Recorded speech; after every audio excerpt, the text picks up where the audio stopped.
Good morning, Rock Point. Pastor Randy here with your daily Devo. Jesus had a great deal to say about prayer. His disciples watched him and they said, Lord, teach us how to pray. They never said, teach us how to do miracles or how to teach or how to love people. The one thing about his life that was so fascinating that they wanted to imitate him was his prayer life. And so Jesus tells us this parable in Luke chapter 18, verses 1 through 8. It's called the parable of the persistent widow. And it reads like this. And he told them a parable to the effect that they ought always to pray and not lose heart. He said, in a certain city there was a judge who neither feared God nor respected man. And there was a widow in that city who kept coming to him and saying, give me justice against my adversary. For a while he refused, but afterward he said to himself, though I neither fear God nor respect man, yet because this widow keeps bothering me, I will give her justice, so that she will not beat me down by her continual coming. And the Lord said, hear what the unrighteous judge says. And will not God give justice to his elect who cry to him day and night? Will he delay long over them? I tell you, he will give justice to them speedily, it says. Nevertheless, when the Son of Man comes, will he find faith on earth?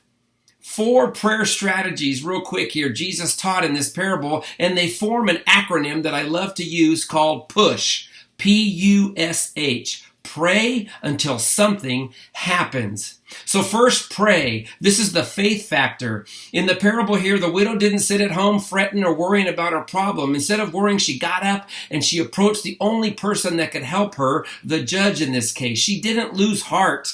And so when we face circumstances, we have 2 choices. You can lose heart and let worrisome thoughts control your mind, or you can push. And listen to me, when you pray, don't tell God how big your storm is. Tell your storm how big your God is. Push. When facing your mountain, Jesus didn't say move around our mountain. He didn't say move over your mountain. He didn't even say dig a tunnel under your mountain. Jesus said tell your mountain to move.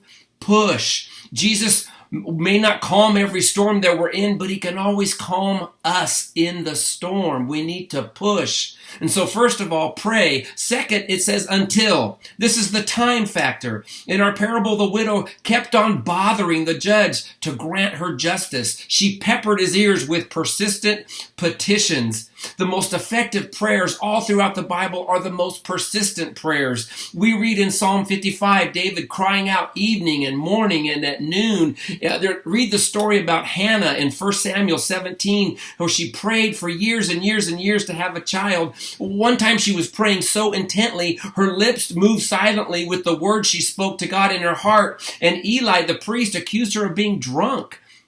Eventually, God gave her a son, Samuel, the mighty prophet. Samuel literally meaning God hears. We read about Jesus praying persistently in the Garden of Gethsemane, pouring out his heart to his Father.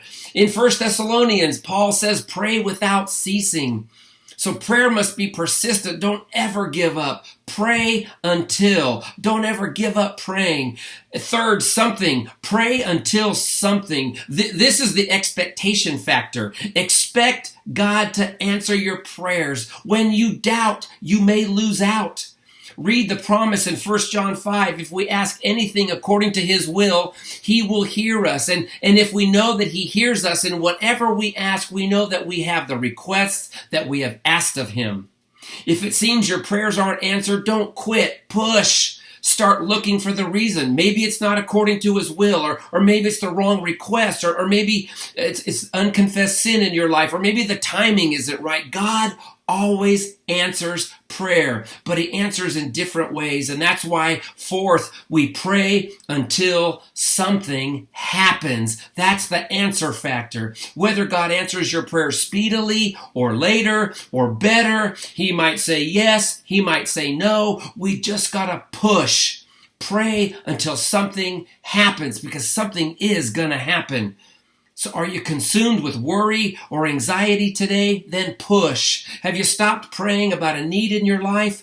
Push. Are you considering quitting in some area where God has placed you? Then push. Don't quit. Keep on praying. Are you filled with doubt about prayer? Then push. Keep praying, expecting God to answer. Have a great day, Rock Point. Push. Pray until something happens.